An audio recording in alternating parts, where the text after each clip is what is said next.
Just a reminder, all the people cooking along are in the peanut gallery. If you don't want to be on the recording, it's really simple. Don't talk. So Absolutely. um I basically reached out to Nikki because she could share with us proper techniques to do a turkey. But then I was like, hey, all of us don't want to buy a big turkey. And Nikki was just like, okay, we'll just buy a whole chicken and I can show you a lot of the techniques that way. Yep. And part of it is I grew up mostly vegetarian, so I don't know a lot of meat techniques. But then what'd you say, Nikki? We don't want to just make a chicken. You're an overachiever. We're gonna do 4 different things. What made you choose to do like basically a full meal on the cooking show? So I have dinner. I mean, it's pretty much that simple. That and we're kind of used to the full meal on a cooking show on Monday nights. So I picked some pretty easy things. I did a little pre-prep work for the mashed potatoes, but everything else comes together pretty quick. So all right. Now I noticed you did, add little extras to every one of the ingredients list. Do you want to talk about the added ingredients, or do you want to just go into it and we do it as we're going along? I think let's do it as we go along, and that way we can kind of save on some time a bit. But yeah, thank you. I'm Nikki Davis, and I'm not even sure what I am, the mastermind, I guess, behind Rooted in Foods, which is a food blog I started about 15 years ago. And during the pandemic, kind of to your point with regard to cooking the full meal, my husband and I started a cooking show on Facebook that we just have kept doing because we love cooking and love sharing the foods that we eat with our friends and family and whoever else decides they want to watch on a Monday night. So yeah, I'm going to talk about turkeys. I'm going to talk about chickens also. I actually have a chicken on our smoker that I put on a couple of hours ago. So hopefully I've timed it so it comes off in about 30 minutes. So I can show you a finished product, I guess we call that the magic of TV. And then we're going to work on another one that I'll put on the smoker, and I'll take that off in a few hours later tonight. So we'll start with the chicken so I can talk to you about that process. Ask me questions. If you have questions, drop them in chat. We're trying to monitor. I have help on the backside, just not in front of the camera today. There you go. Much more professional than me. I usually ignore all the questions. Yeah, we'll try to keep up. I'll talk about tips and tricks and how to thaw and all those kinds of things. And it's any poultry, honestly, but we're coming up against Thanksgiving here in the US, so that's what's top of mind. So we'll do that first, and I'll get the bird on the smoker and check the other one. So you'll lose me for a couple minutes as I run outside. Then we will do the sweet and spicy cornbread. So I can get it in the oven. The cranberry sauce, those two will take 15, give or take, minutes each. And as those are cooking and finishing up, and this is nothing like cranberry sauce in a can. That's what I grew up eating. Once I had like a fresh cranberry relish, I was just like, who convinced anybody to eat that stuff out of the can? And I mean, quite literally, it costs, I don't know, like a couple dollars more, and it's like 100 times better. I picked cranberries up 2 bags for $5, and I have everything else in the house to do it with. And it makes a substantial amount compared to what you get in the can. I will say, however, I am a canned cranberry sauce girl. And not the whole berry sauce. I want the gel because when I was a kid, I would plop it out and slice it up, and that has never left me. So, but I like both, and we'll cook it for real today. So those of you who have been on with us before know that Chili usually is in front of the camera whipping up something awesome to drink. I'm not the mix master in the house, so I have opened a bottle of our local Pomona Winery Orchard Harvest wine. So that's like apple pie in a wine bottle. It is so good, and it is so good with Thanksgiving dinner. So if you're local, grab a bottle before Thursday. If you are not, they ship. So probably not internationally yet, but they can get it to you at some most of the US, they can get it to you, but it is long-standing tradition in my house to have this on Thanksgiving Day. And I may just drink the whole bottle today and open up another one on Thursday. So It's like, not in the next hour, though, I promise. I'll be good. I mean, what is it? It's basically mulled wine without having to do any mulling. Yeah, Pomona actually does all their wines are non-grape, and they do lots of apple. There's some mixed blends, one that I like, and then they have a really good blueberry dessert wine and a strawberry dessert wine that my dad actually used as pancake syrup a few times, notably. So salute. We'll get started on a bird. So if you are cooking turkey for Thanksgiving and you haven't put it in the refrigerator to thaw, do that right now. Like, leave and go do that, because if you don't, you won't have it ready for cooking on Thursday morning. I forget. It's something ridiculous. Like, I'd have to look it up, but it's like 3 hours per pound or something ridiculous. I'm just making it up, but it's like a really long time to thaw out. Yeah, so usually we get about a 14. And honestly, there are right now, this time of year, there are charts all over the internet that you can look at. We usually get a 14, 15-pound turkey. I will put it in to thaw on Saturday before Thanksgiving, because we also brine ours. So I want enough time to brine it because we smoke it the day of. And that takes up, if I can put my turkey in the smoker, then I have oven space to do all the other things that I need to do. So for me, it's kind of like having an extra oven outside. Before we smoked it, we fried them. So I've almost, I think maybe once in my life, I have actually put a turkey in the actual oven. So just some tips and tricks. I'm going to put some gloves on so I don't have to worry quite so much about washing my hands here. Good idea. I mean, that's one of the tricks about gloves is if you put gloves on and just, if you take the gloves off, you grab it, like put your thumb underneath it. I'm going to waste the glove. Yep. And when you pull it off, you flip it inside out and you can throw that away and your hand's completely clean. Yeah. And I don't, sometimes in the kitchen, I'll double glove. I don't worry when I'm just cooking for myself. I don't worry about handling meat. I just wash my hands, but on air, it's a little bit easier to do. Okay. So we have a whole chicken. I'm already behind. I still have it in the plastic bag here. Okay. Well, how many people are actually cooking? I know 2 of you for sure are cooking along. If I'm going too fast, let me know and I will slow down. But yes, I have taken this out of the plastic that it came in. I have removed all of the innards that are inside. Always check your turkey. You're going to have a little bag of the organs that are inside, possibly the neck on a turkey. Yeah, this one doesn't have anything. Oh, yeah, man. Chickens, I know, right? I'm always bummed. Chickens, sometimes you'll have that. It'll just be loose on the inside of the cavity. Sometimes you won't. So depends on the brand of the chicken. I bought 2 of the same brand, and one I had the neck, the heart, and the liver, which is the chef's treat. I just fry it and eat it. The other one I had the gizzards and nothing else. So I save all of that, by the way, and livers I eat. The rest of it goes either for stock or for gravy on Thanksgiving. I throw it in to give the gravy a little bit extra flavor.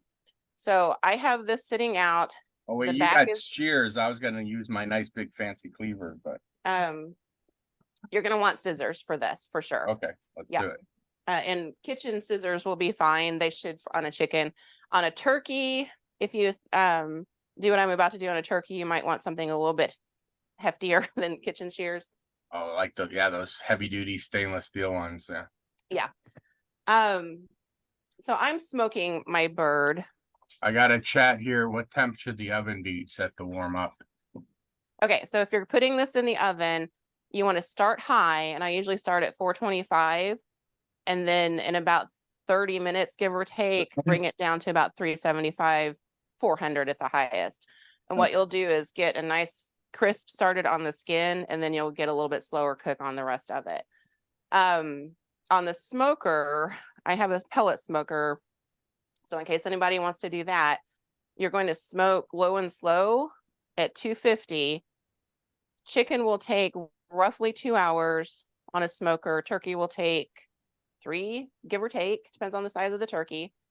You just kind of let it go. I'll put a probe thermometer in it so I can check the temp on it.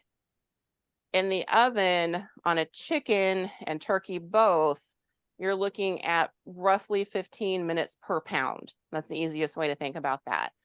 And I usually start checking temperature on the bird early just to make sure I don't overcook it, but you can also put a probe thermometer in it that sits on the outside of your oven, so you can just kind of constantly check the temperature on the bird.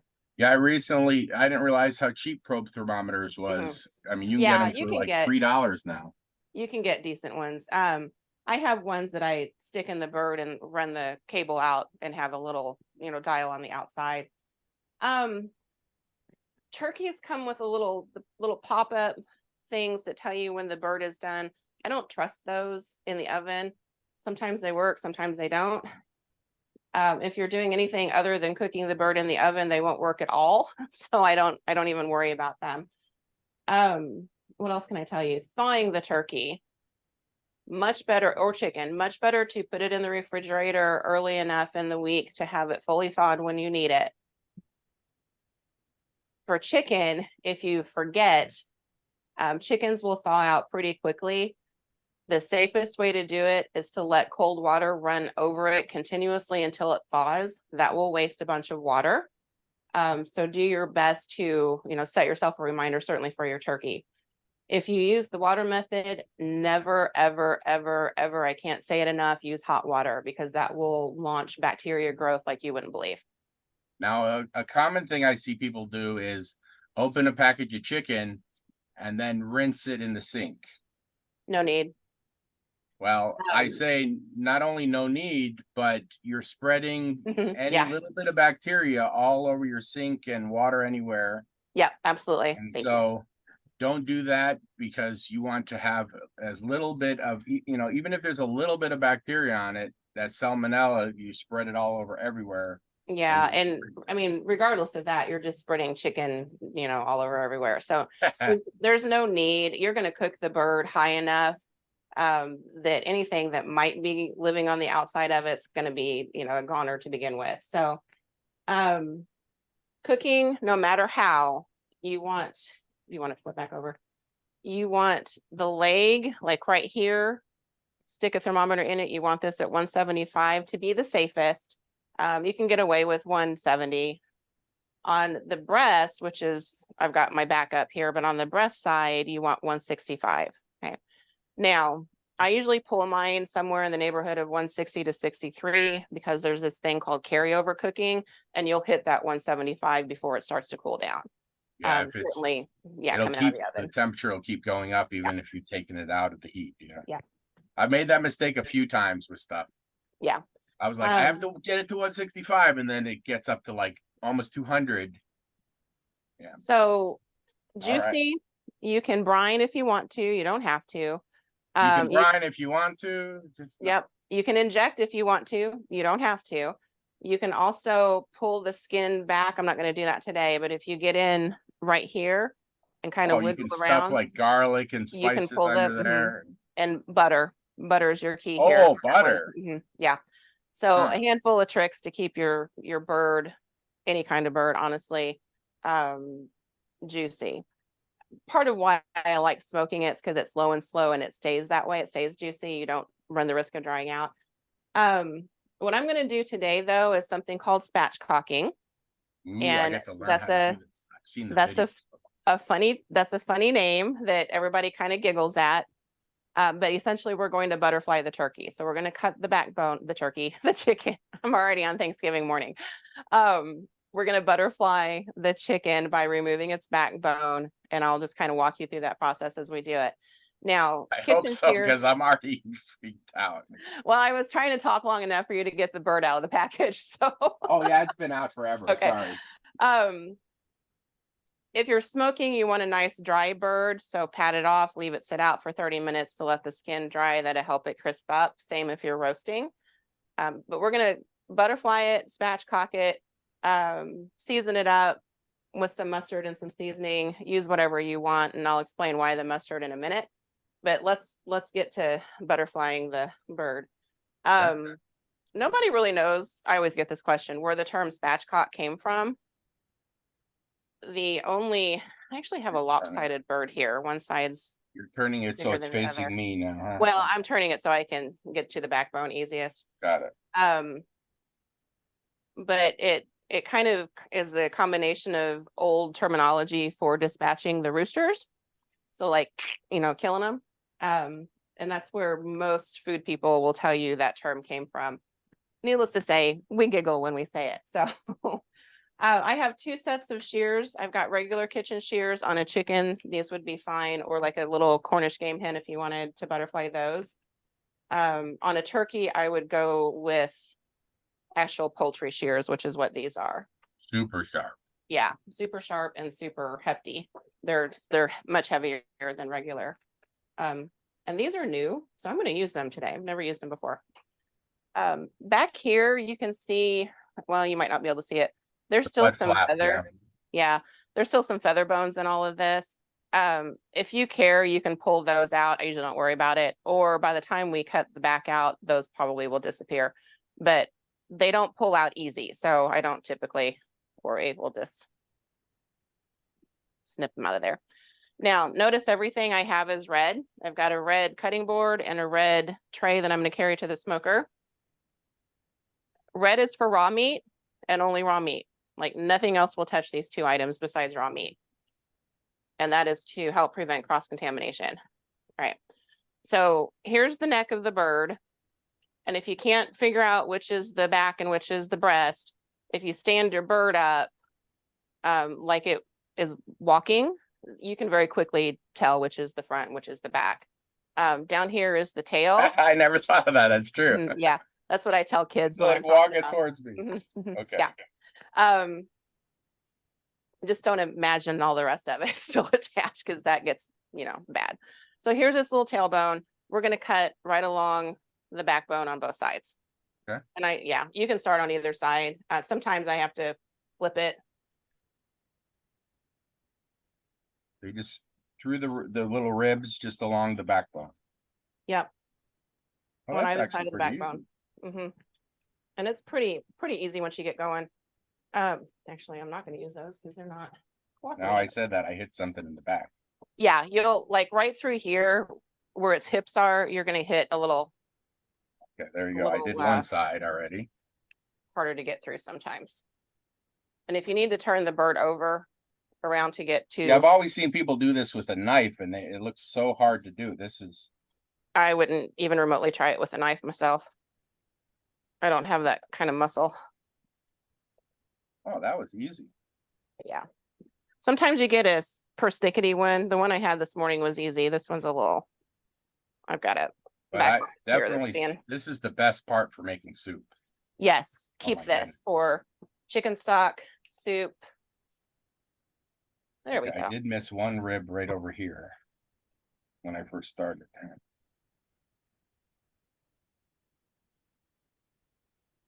All right. There we go.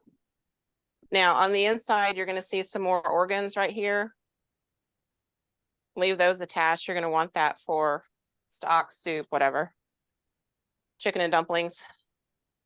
I would use that for stock first and then soup later. All right. If you want to cut this little piece of extra fat off right here, you can. It's not going to harm anything. And I've got one bone here. Now, you don't really need to worry about all of this being nice and smooth because it just doesn't matter. But if you've got a bone sticking out like I just did, might not be a bad idea. I do have a little bit of rib still. Yeah, I've got rib right here. Don't worry so much about the rib. It's the backbone you want out. Okay, yeah, there's no bone sticking out. I had one, I cut that out. All right. So here's the inside of your bird. Now, right here, where the keel bone is, we have to break that. So I'm going to grab its legs and flip it over. Trying to do this one-handed. Man, I've still got some. Sorry, Okay, so you have like the packaging stuck to my bird.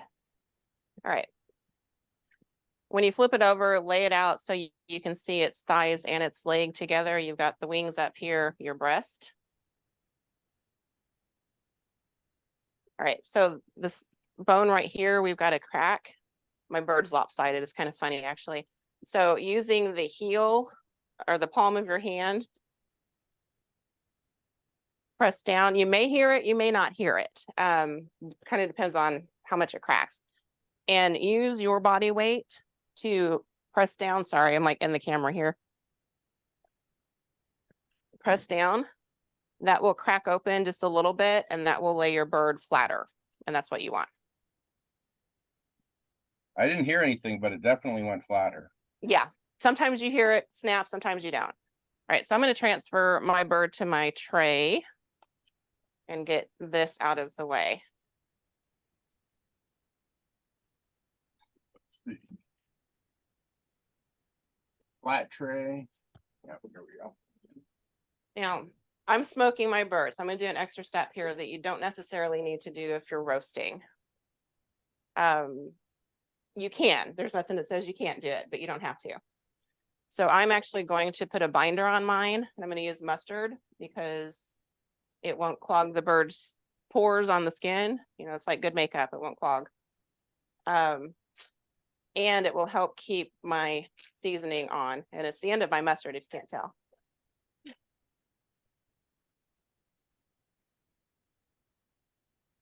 You won't taste the mustard either. It's simply a binder. So mustard, mayonnaise are good options. Some people use oil, but oil actually clogs up. So you're not going to get as much flavor inside the bird. So you just put a little mustard on there to. Yeah. And you can do this if you're roasting, but it's not as critical. So if I'm doing it in the oven, I don't have to mustard it? You don't have to, no, because you're cooking at a much higher heat, so it's not quite as big of a deal. All right. Any seasonings you want, you can use just salt and pepper and call it a day. I'm actually using something that I really like on chicken and pork from a barbecue competition team called Whiskey Bent. And this has a lot of herbs and spices and a little bit of brown sugar in it. Would not suggest using this roasting because the brown sugar will Caramelize too much, yeah. And I am really liberal when I'm smoking because it can take it. You keep saying smoked, so I think I'll put some smoked paprika on me to fake it. Oh yeah, that'd be delicious. Yeah, season your bird however you want to. You know, Thanksgiving typical is kind of that sage flavor. Rosemary, do whatever you want to. We do Cajun birds a lot for Thanksgiving because it's just delicious. This part you can make totally yours, but you do want, you know, salt and pepper of some variety, and any seasoning on top of that is fair game. And is the salt the primary reason is to also keep it dry, not just flavor, right? Yes. Had to think about that. All right. Oh, you're even right. like lifting up the wings, making sure there's. Now, Oh, did yeah. you put any underneath it or just on the top? Nope, I flip it over and put it underneath, but again, you don't have to. But and you can also start there. But when you flip it over, this is where your meat is. So a little extra there is never a bad thing.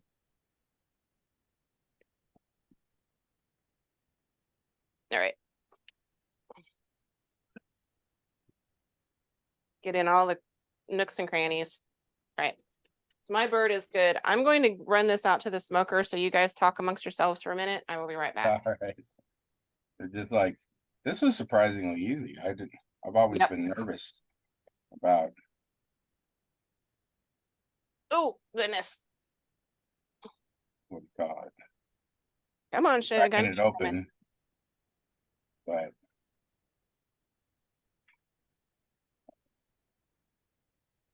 this way makes it, I think Isn't the purpose of this primarily to make it so that everything cooks evenly? There's less. And as luck would have it, my other bird is about ready to come off, so I'll get it in a few minutes here.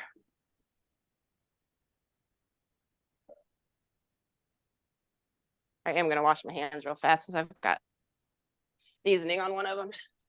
Yeah, I end up going through like 3 different pairs of gloves because I kept Yep. going to do other stuff. But No, that's okay. sometimes I do that. I'll like put 2 pairs of gloves on, and so I just pull one off and still Right, have it you have a clean one. Yep. All right. All right.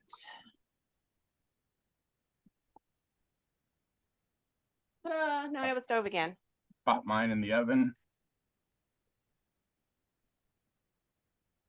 Move my chicken parts out of the way. Probably. Set mine for 20 minutes for that. So Or did you salt and pepper yours? I did, yeah. Okay. I didn't pepper it, but I had like a spice mix. Let me see what it. Ooh, Primarily salt. I rarely What? do salt. This was all I've got up here is heat. dry mojo. Oop, there we go. Yeah, I go through a lot of salt and pepper, so we actually buy what we call SPG, salt, pepper, garlic. That's Oh. one brand. There's a lot of the barbecue teams that have their own products have some sort of variation of this, and it just makes life a whole lot easier. Some of them, that one's a little heavier on the salt than some of them, so I'm careful on where I use it, but I have my potatoes cooking, so we might skip that and go to the next one. yeah, I'm gonna do Quite potatoes ready. last because that'll come together real fast. Okay, let's do cranberries next because that'll give them enough time to cook. So maybe like if the people who are cooking in the oven, they could probably pop their whole potato in the oven and bake that. But it might Yeah, not when be ready in time because that takes a long time. an hour, well, a chicken's gonna take an hour to an hour and 15 minutes easy. Okay, yeah. Roasted, baked potatoes typically take about an hour. A baked potato won't result in as good of a mashed potato as a boiled potato will. Okay. That's my only warning there. All right. I didn't so- get to use my cleaver. I was really prepared that I'm sorry. I almost never get to use it. Like I forget I had one cooking show and the lady was like, "You don't have a cleaver?" So I got it and then I almost never use it. I need to learn how to use it better. I have a cleaver, but I almost never use mine either. All right, we're gonna start with fresh cranberries. Right out of the bag. 12-ounce bag is standard. I paid extra. All they had was organic, but that's not bad. Really? A run on cranberries? That's unusual because most people buy the can. Yeah, I mean, literally all they had on the shelf was last night was 3 bags of organic. And so I got it all because I'm going to make a big batch. Oh. All right, so we're gonna use cranberries, sugar, hot pepper jelly, a little bit of salt, and some jalapenos. And that is all that's going in here. You can kickstart it a little bit with some water if you want to. Oh, you're going to cook it? Yep. Yeah, I grew up, once I did a raw one, but all right, I'm going to learn something. Yes. You're gonna learn the Midwest way here. Now cranberries, you know, isn't it a uniquely US Yes. Yes, and our cranberry, berry, right? yeah, cranberry bogs are Oh, in the Massachusetts area primarily, and Ocean Spray is one of the probably still the largest. okay. So just put all the cranberries in the pot. Cranberries in the pot. To that, sorry, I've got things kind of all over my kitchen right now. Roughly 3/4 of a cup of sugar. If you're a little over, you're okay. If you like it, if you really want sweet. This is one of the few things I feel like you can't put enough sugar in because they are so sour. Yeah, they're very tart. Cranberries are by themselves. I usually, whatever the recipe says, I put like half as much sugar. But cranberries, I don't do that. Yeah, so it's a bit of a taste thing. A little bit less, a little bit more is not going to hurt you. For 12 ounces of berries, you can easily up to a cup of sugar without it being overly sweet. So I have a cup of sugar. I'm actually going to put a little bit of red wine in mine also. Ooh. That's not part of the ingredients that I gave you, but it will, so I don't know, a quarter of a cup of red wine. It'll help kind of kickstart the juicing of the berries a bit, so they break down a little bit faster. And it gives it a nice, red wine, full-bodied flavor to your sauce. I'm using canned jalapenos. If you have fresh, one medium size would be fine. If you have pickled, I would dice them up very tiny if they're not already diced. And again, as much heat as you want goes in here. So everything is kind of kicked up. We're playing on some Southwest flavors here a bit. And I'll use some of those later. Also have a local jam and jelly company that does hot pepper jams. This is their strawberry vanilla rhubarb jam. Oh, that's the only one I had too. Yeah, there you go. So this is those three things mixed with cranberry will be a really good combination. Again, So if you didn't have this extra, extra peppers and a little lemon juice, maybe? if you wanted to, the wine gives you the same acidity that the lemon juice does, so I don't know that I'd use both. But yeah, a little bit of acidity would be a good thing. And if you wanted to go the jelly route, just use strawberry jam. If that's all you have, you don't have to have, or just plain hot pepper jelly if you have some laying around. You never ask. How finely do you cut up the jalapeno? Little teeny tiny dice. So if you've got like a jar of diced pickled jalapenos, that would be fine by itself. And the I canned ones got some already come fresh diced. ones. Yeah, they'll cook down a little bit more.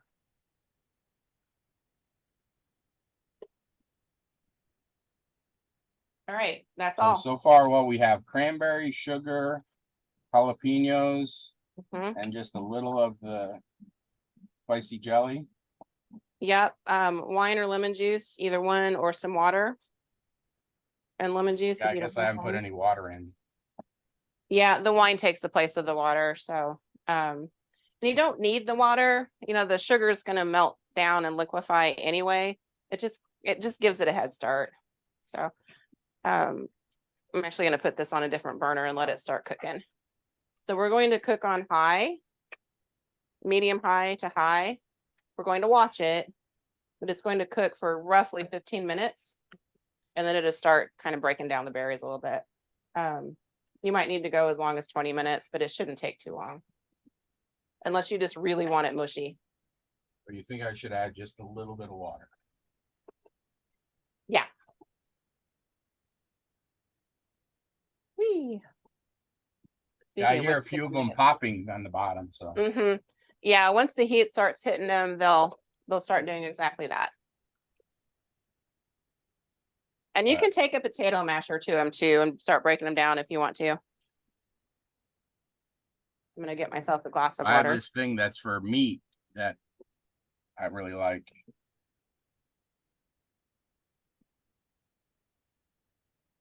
All right. Or just, the back of your wooden spoon would be okay too. So yeah, that's all for the cranberry sauce. Now we just let it cook. So that's pretty easy. How's everybody doing? Lemon juice. Oh, I do need to check on the other bird. I will be right back because I think my other bird is finito. It's got the alarm. Oh, well, it does have the alarm, but it hasn't gone off yet. So let me check it.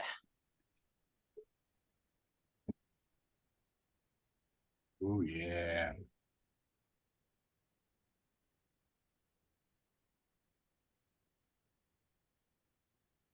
Yep, we are at 164. So we're going to be pulling a bird here real fast.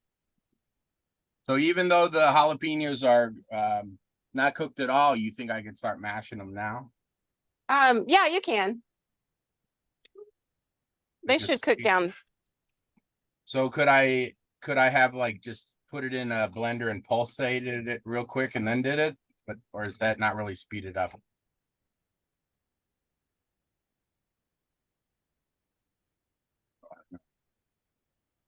Did she step out and I missed it? But, Yeah, I stuck out to get the bird off the smokers, so okay. here, I'll stay. You can take a look at that. I need to go close the smoker up real fast and then we'll be good. Oh, just, you're gonna point down at that? Oh, man, look at that. Just totally teasing us, huh? But yeah, I've always done a raw relish where we just got the cranberries and put them in a blender with half cranberries, half fresh apples, and then some orange juice,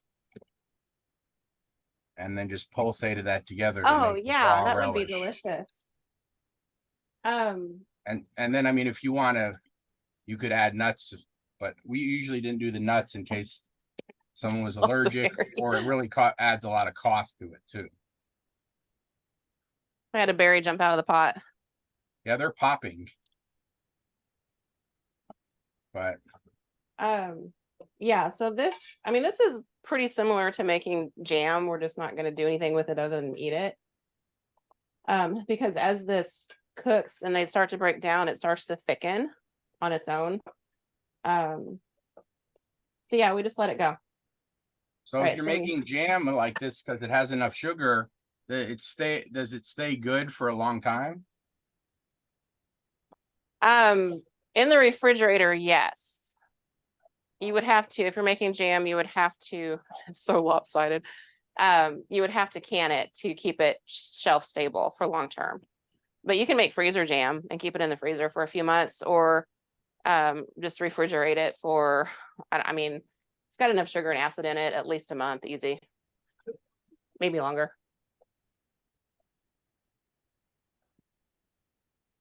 All right. How about cornbread? Let's mix some cornbread. All right. Hey kiddo, what do you need? Oh, my kid smelled the chicken.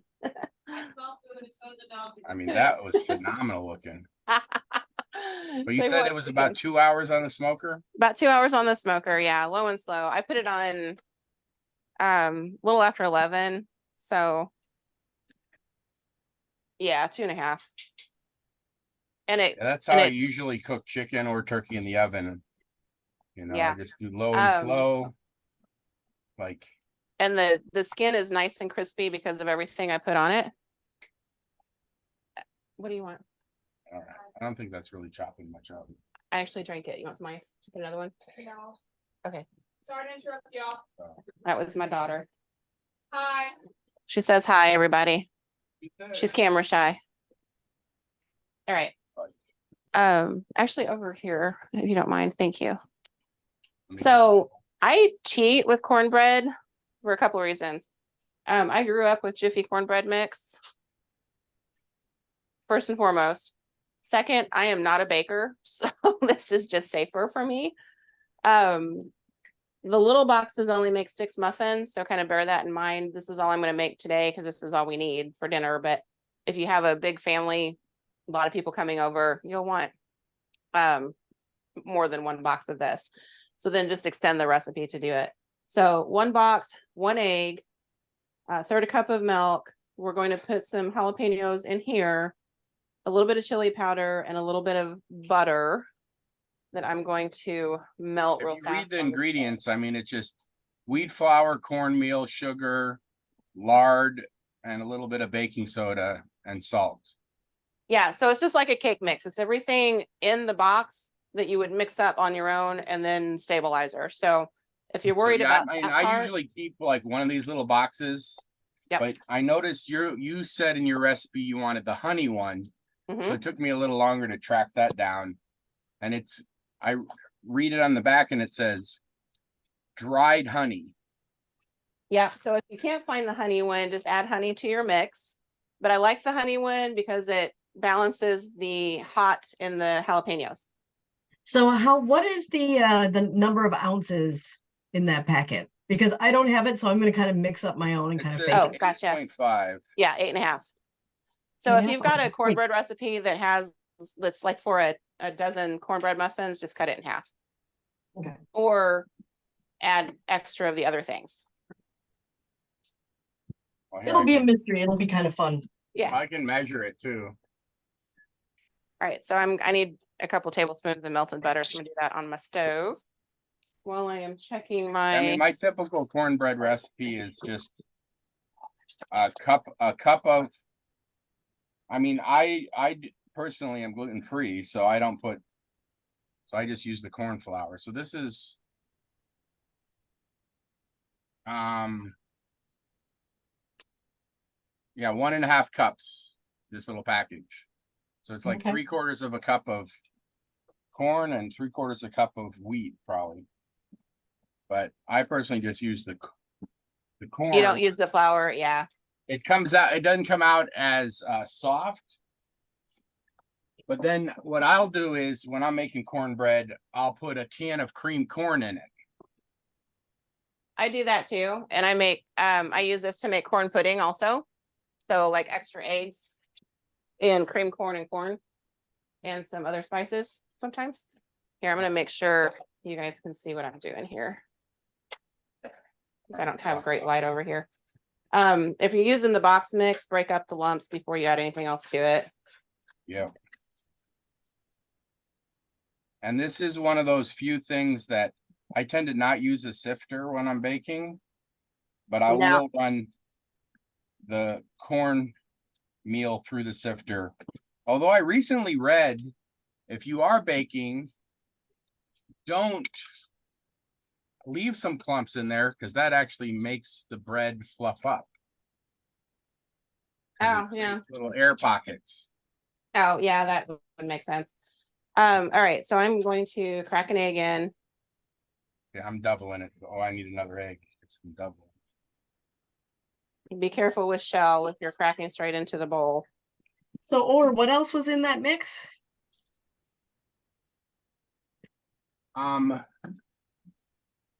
This is your typical throw away the box. So let's see. Hmm. Wheat flour, corn flour, Okay. sugar, lard, and then just a pinch of baking soda and baking powder. Okay. And that's pretty much it. Here they added some vitamins and minerals, but Yeah, we're gonna experiment. This will be fun. There you go. All right. So my egg is in 1/3 cup of whole milk. I'm using evaporated milk, but I'm going to still use the 1/3 cup. And I'm using evaporating milk because I'm using it in my mashed potatoes and I don't want to waste the can. good idea. It is thicker than whole milk, not as thick as cream. It is not sweetened condensed milk. But you can use it equal for whole milk. All right, more peppers going in, again, as hot or not hot as you want. And I do this a lot when I'm doing corn pudding. I use jalapenos in that too. Bit of a play on all of that. Chili powder, if you have it. I have a local 3-pepper spice blend I'm going to put in here that's hotter than chili powder. Whew, my kid's gonna love this. I might not. All right, and then the end of this is the roughly 2 tablespoons of butter. Actually, I'm gonna mix this up a little bit first. Melted butter and it's better. You need the fat, so try to use in the protein. Try to use real butter and not margarine or oil because it's going to give you better lift because of the protein in the butter.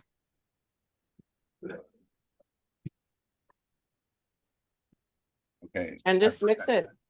Yeah, it doesn't take long to come together. So this is going to go in a 400-degree oven Fahrenheit, 375 if you have convection. Ooh, I'm warm.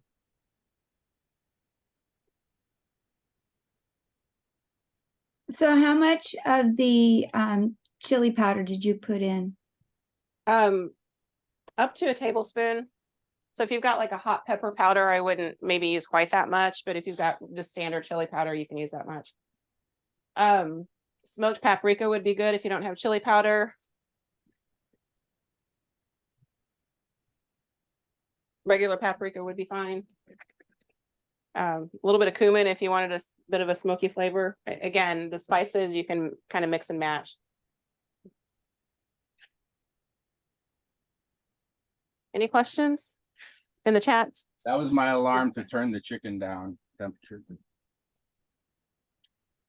Yeah, that initial hit of heat will help it get crispy.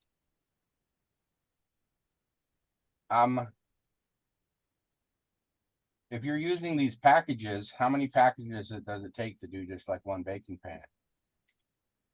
So 2 packages will give you the equivalent of a cake box. So like an 8 by or 9 by 13, 9 by 11 would work.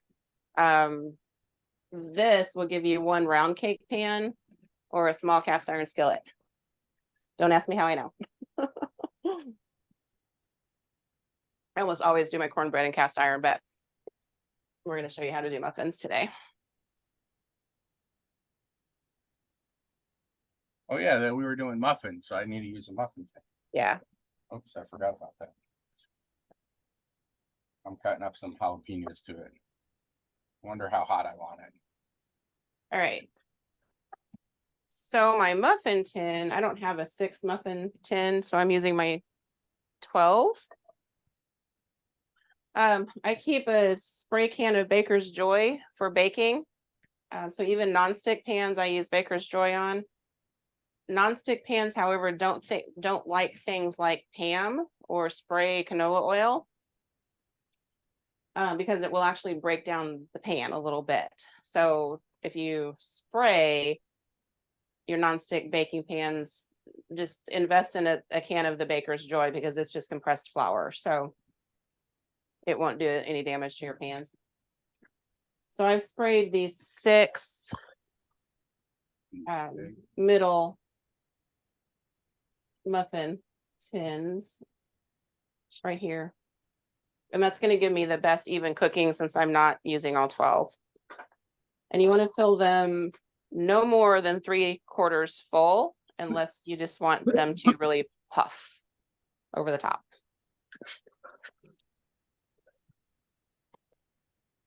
So my favorite tool for this is the cookie scoop. Is the Mine are what? going to puff. A cookie scoop. Cookie scoop. Oh, I need one of those. You do. If you don't have one, I might actually. Well, no, I'll probably get about 6. I'm filling mine a little bit fuller than what I just. It's always a pain for me to fill up. I like making, I call them brownie bites, but Oh yeah. mini brownies in the cupcake tin.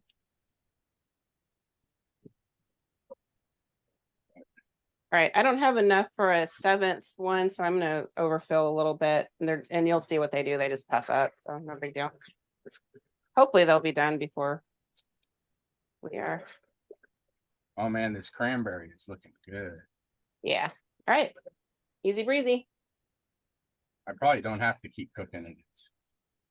Yeah, I'm gonna check mine. You want to flip so they can. Oh yeah.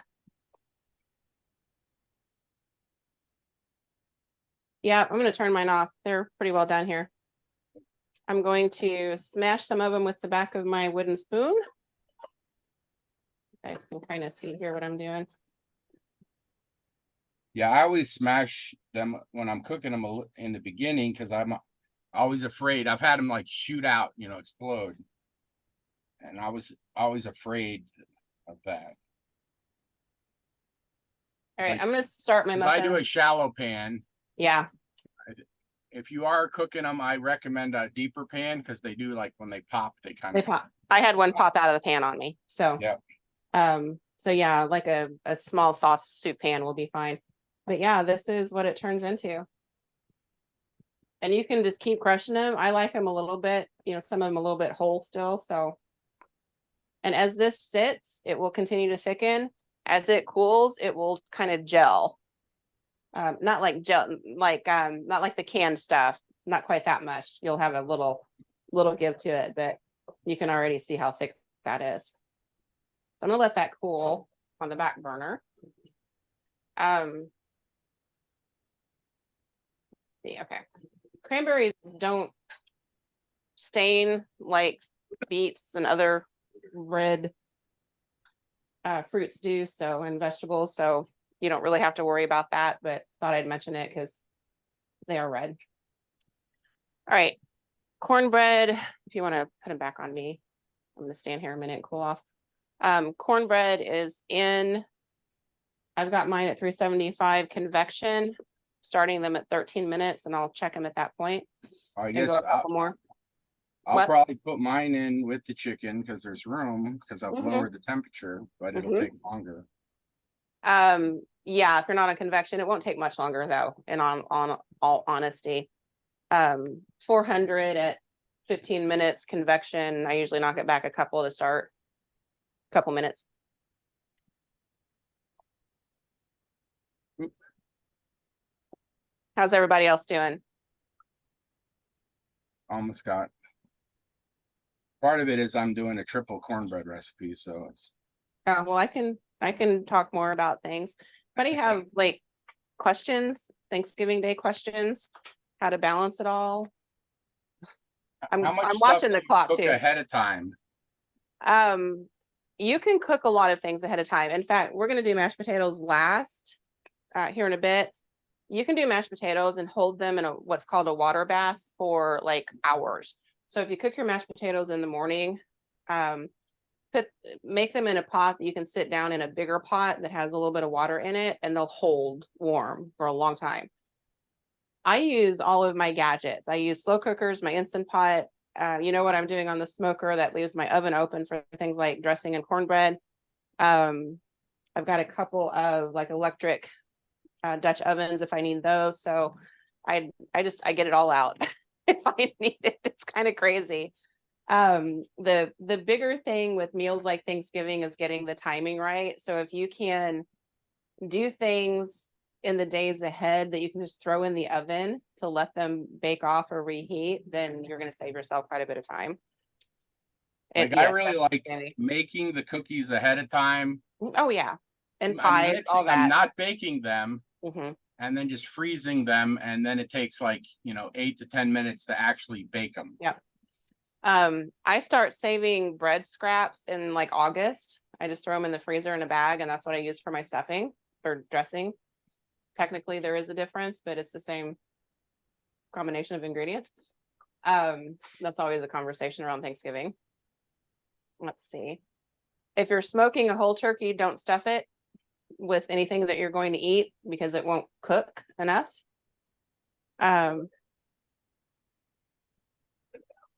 Oh yeah, you can stuff your birds on the smoker with aromatics, apples, onions, oranges, pears, whatever, but not a stuffing that you're going to pull out of the bird and then eat on its own, because that's a surefire way to get sick.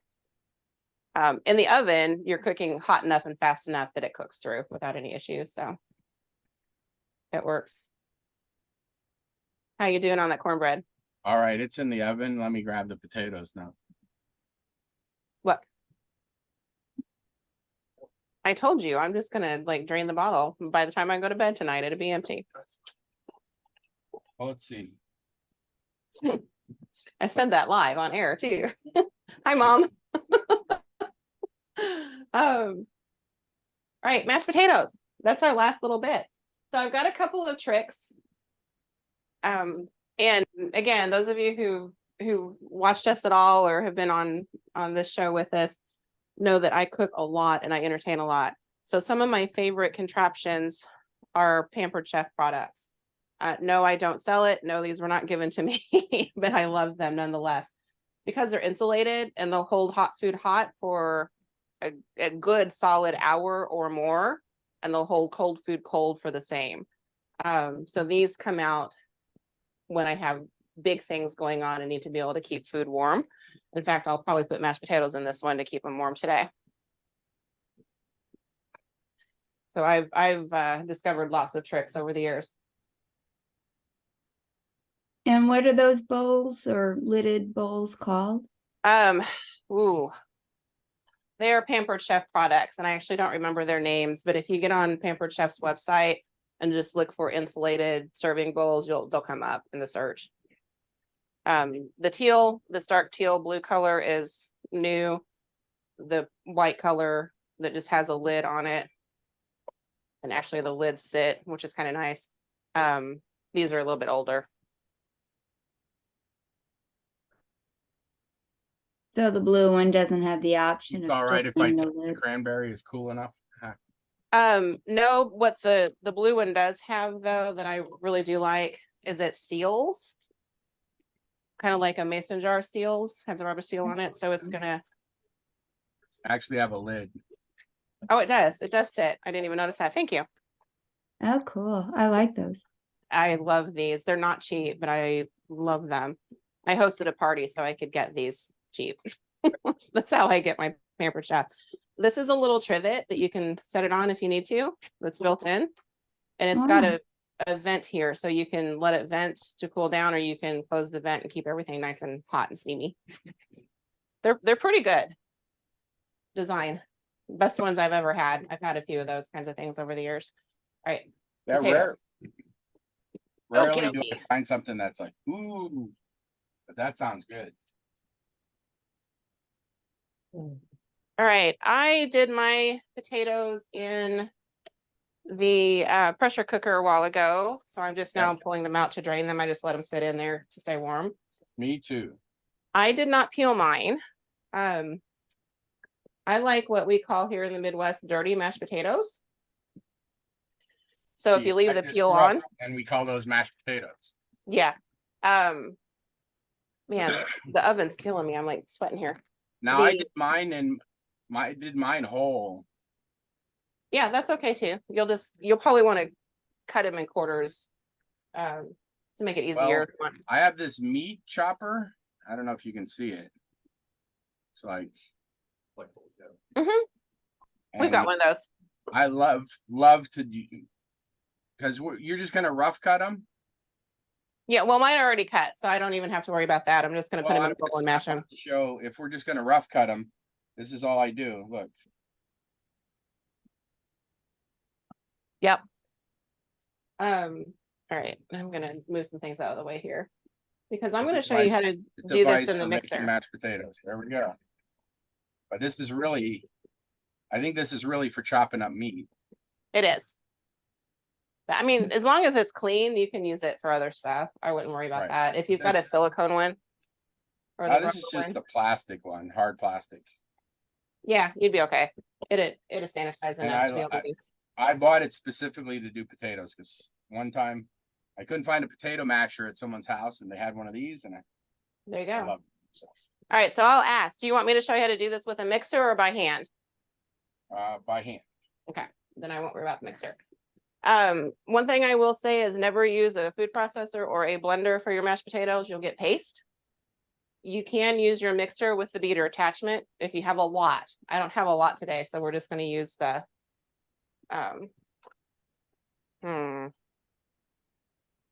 I'm actually going to do this in a pot on the stove in case I need to reheat a little bit. They're still pretty warm, but I don't want to trust that they'll not cool down. So I've drained mine. Just going to add them to the pot.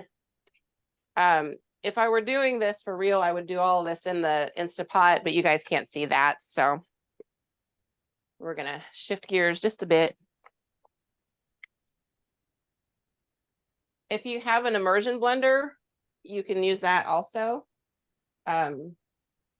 Sparingly, because it too will turn these into paste if you are not careful. So by hand, old school potato masher is probably the best way to go. And I mash mine a little bit before I even get started.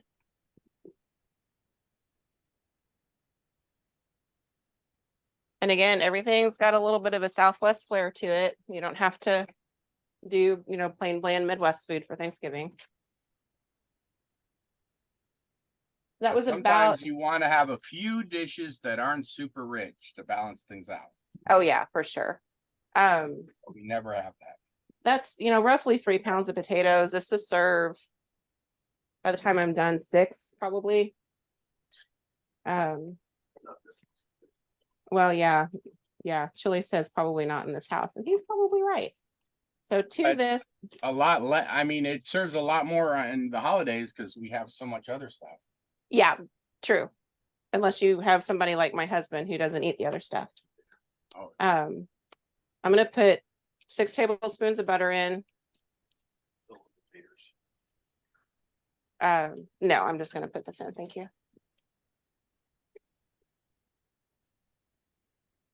And again, real butter is going to give you the best flavor for sure. But I have it all over me, so I'm gonna.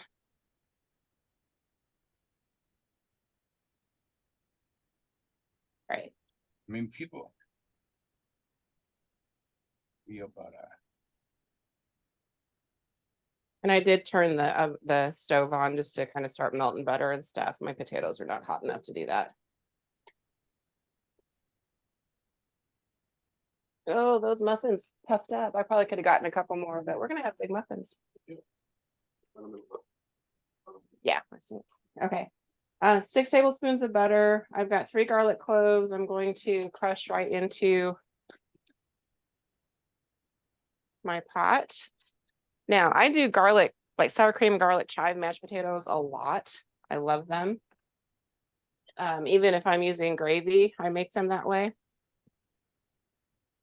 This is just a heftier version, spicier version with the pepper jack cheese.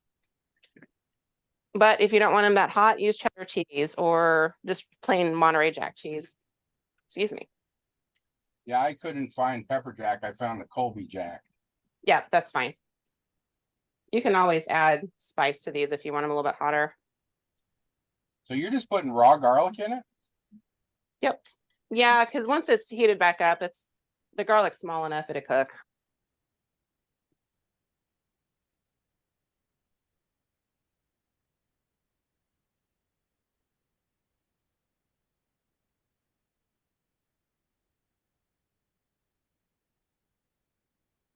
All right, I'm gonna check the cornbread real fast. I'm practicing my knife skills using the cleaver to mince this garlic. I'm gonna let these go like 1 more minute and then I'll pull them out. Oh yeah, I I have forgot a- to set the timer for the cornbread. Oops. Oh, that's not good.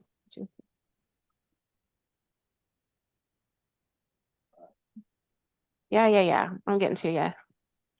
Thank you. If you've got a toothpick or a cake tester, insert that into your cornbread. If it comes out clean in the middle, you're done. If it comes out a little bit sticky, go another minute, which is what I'm doing here. All right. So I got the butter and the garlic in there. What Okay. else? Salt. Now, I salted my potatoes when I cooked them, but I'm going to salt them again because potatoes will take it. I'm using a smoked salt. You can use kosher or table salt. As much or as little as you want. So if you've got, sodium. And to use black salt, it's lower in sodium. Yeah. All right. So thank you. I'm going to start with about 1/2 cup of the evaporated milk. I'll use more as I need to because I'm actually putting in a little bit of sour cream and that will take the place. Oh, you put of it the in milk. it, not dollop on the top when you serve it. What was that? Oh, I was like, you're putting the sour cream right in. I assumed we like. Nope, serve right it. into the mix. All right. Yeah. And honestly, you can stop at this point, throw some chives in and call it a day. That would be one way to serve these. With the sour cream, about 2 tablespoons, give or take. Again, this does not have to be perfect. What? The only perfection in food is baking, which is why I'm not good at it. Yeah. I mean, cooking is like, I don't know, artistic, and baking is like scientific. Yes, very much the case. All right, I'm gonna switch to a wooden spoon here so I can mix all this up. Oh, this looks so good. Okay. Are you okay on time or? Yeah. Okay. I Let's thought you see. had something at 3 o'clock today. Oh, I probably do. I only say that because I saw it on Facebook. Oh yeah, they're collecting food for my food pantry, and they're gonna bring it over at 3. So but we still got an hour almost. You want lumpy or you Let's don't see. care? Okay. Add sour cream. Yeah, mine are like pretty perfect consistency here. A little lumpy. We like them that way. Oh wait, before I add the sour cream, probably should add the cheese to it because that sour cream will cool it off. I haven't added the cheese yet, but I've got heat under mine too. So Well, I can add heat, but I was thinking that said, I'm getting ready to add the cheese. I'll put the cheese in first while it's still Yeah. warmer. So about a cup. Now, here's the thing about shredded cheese. If I'm mixing it into something like this, I buy blocks of cheese and shred it myself because shredded cheese that comes packaged has a powder coating on it to keep it from clumping together.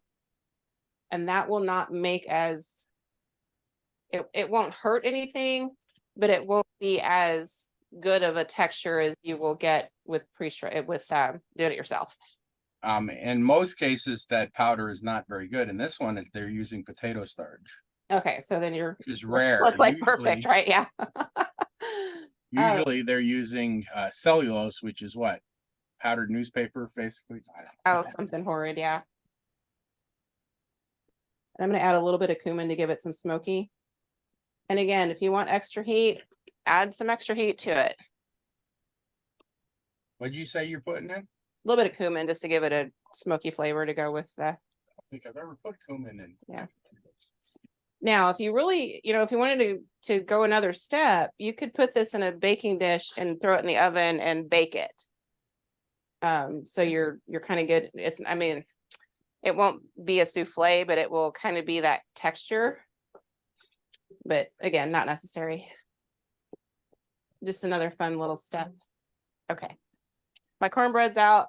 We're done at this stage. I'm gonna taste don't test you that. want to have less steps when you're doing Thanksgiving? Well, yeah, you do, but you could do all sorts of fun things. Well, I think just adding the sour cream to it, I like that because a lot of times I see people serve it and then they'll put like the sour cream and chives on it when they serve it, and that just adds more work. Mm-hmm. Especially if you're individually plating food. But that's usually on a baked potato, not a mashed potato, I wouldn't think. It's like, well, I've seen And both. adjust the seasonings as you want to. When you're making fancy, but yeah, it's like, but this is. I more used basic russet than- potatoes, by the way, because I just had a whole bunch of them. I needed to use that. I'll use like the big yellow potatoes for mashed potatoes, but because I think they're a little bit butterier. That's a word for you. Oh my God, with that cumin in there, I just put a little bit with that fresh garlic and cumin. Uh-huh. That's like a next level mashed potato. Oh, they're pretty good. Yeah, Have you I tasted honestly don't like mashed potatoes very much because usually they're just like, it's like a vehicle to put other stuff on. Have you tasted your cranberries yet?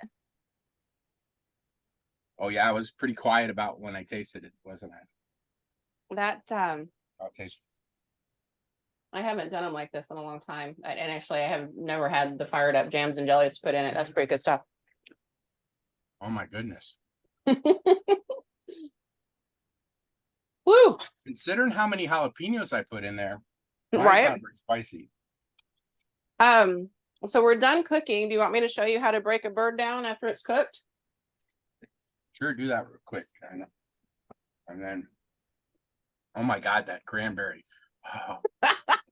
It's kind of a killer. It's like Got evaporated. I don't really taste the jalapeno, but it has that back, where it makes your body tingle spice to it. But there's very little mouth taste as far as the spiciness. Yeah, In my it case, kind of I hits you added in the a back. little bit of lemon juice to it. All right, I'm gonna throw my potatoes. Right. I'm out of space here. That space. Oh yeah, wait. I need to check my cornbread. Nope. You know what? Can you just set these on the table? They'll be okay. And then, sorry, I'm rehoming the mashed potatoes.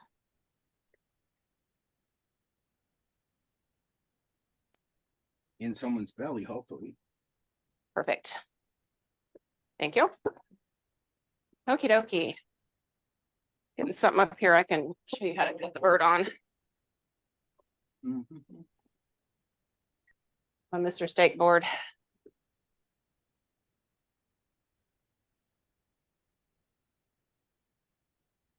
All right, you definitely want your bird to rest. This one's been resting plenty. You want a sharp knife. I'm actually going to use a boning knife as soon as I unearth it here.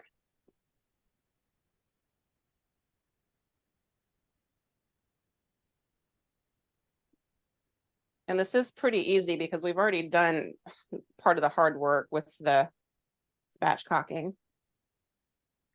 So if you just lift its little legs up, it's going to come apart anyway. And just kind of find where it's breaking off and there's a leg. There's some skin.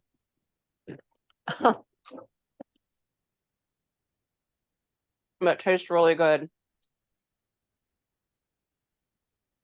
All right, so we're going to pull this leg off. Now we still have the thigh that's kind of giving me trouble on this one here. I'm going to flip it over so I can get to it.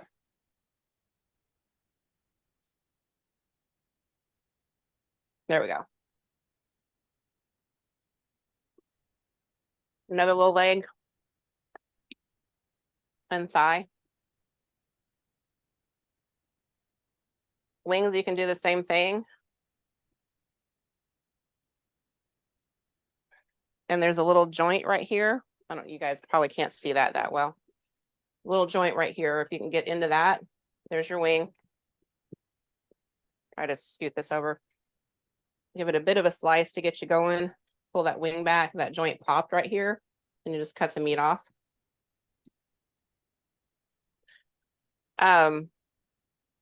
Turkey and chicken both. I will cut the entire breast out. First, you have to find the breastplate, the breastbone right here. If you've got a boning knife, you can use the tip of your knife to kind of find it.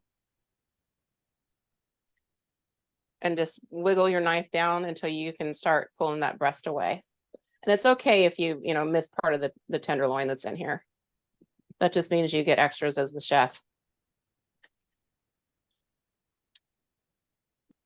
Whew, she's hot.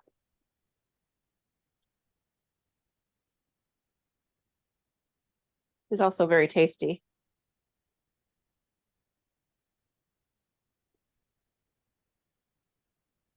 All right, so there's a whole breast. And I missed just a little bit of, actually not too much, to be honest. You could pick that off.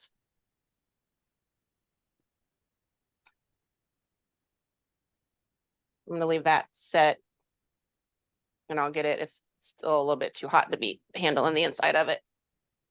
So chicken, turkey, both. Use a boning knife on your turkey for sure if you've got one. Otherwise, really sharp knife will be the easiest. And all you're gonna do is slice it into pieces. I do all of this. I don't take the bird whole to the table. I'm just not that person. I do all this in the kitchen. And then I plate it on a platter with some other things and take that to the table. But now you've got some nice big pieces to serve. And even on a chicken breast this size, this easily serves me and Chili both, my husband. Unless he's just really hungry, in which case I eat legs and thighs. There you go. That's it. That's actually a lot of meat, huh? Nice. That looks nice. All right. Yeah. Chickens are like very large today. And this was a grocery store chicken. I didn't try to get my hands on a farm raised chicken locally, but yeah, they'll feed one chicken will feed us a dinner and lunch the next day. And if you save the bones and make soup, Save the carcass, make stock, make chicken and dumplings, use your stock for soup. My dogs have arrived because they smell chicken. Yeah, she's right here. She can smell it. Leftover chicken, leftover turkey makes great like sandwich spread salads, like mayonnaise based sandwich spread. Chicken turkey a la king, chicken turkey tetrazzini pasta. I do a chicken Cajun pasta sometimes with leftover chicken. Chicken turkey pot pie, pan pies. I mean, you can use it in all sorts of ways. I've even made omelets, to be honest. So hash. I'm kind of a bit of the queen of the leftovers, but I'm the only one in my house who likes leftovers. So did you take the corn muffins out? Could you show I us did. one? Yeah, here. Because They're a little lopsided here, but I overfilled because I didn't have enough to make another one. Yeah. But yeah, there they are. Wonderful. Yeah. Yeah. So yeah, just remember Baker's Joy or a generic, but compressed flour in a can. Don't use, spray oil because it's gonna it over time will do some damage to your nonstick pans. Good deal. All right. Anybody Yeah. have any questions? And I have no idea how to stay cool in all of this, so I've never mastered that one. Even in I the hate to middle of say it, winter. but drink less wine. Probably. Well, I only went to the glass, so it's more like the 400-degree oven. Uh-huh. So, I agree. I'm just kidding. So, yeah, I'm happy to answer questions if anybody has any, but this was a blast. And short of cooking, smoking a chicken takes some time, but the rest of it, you saw how fast it comes together. So yeah, my muffins aren't ready yet because they're cooking in the same oven as the as your chicken. yeah, that's okay. It won't take them too much longer, I wouldn't think. Good deal. Yeah, cranberry relish is good on all sorts of poultry. It's good with your cornbread.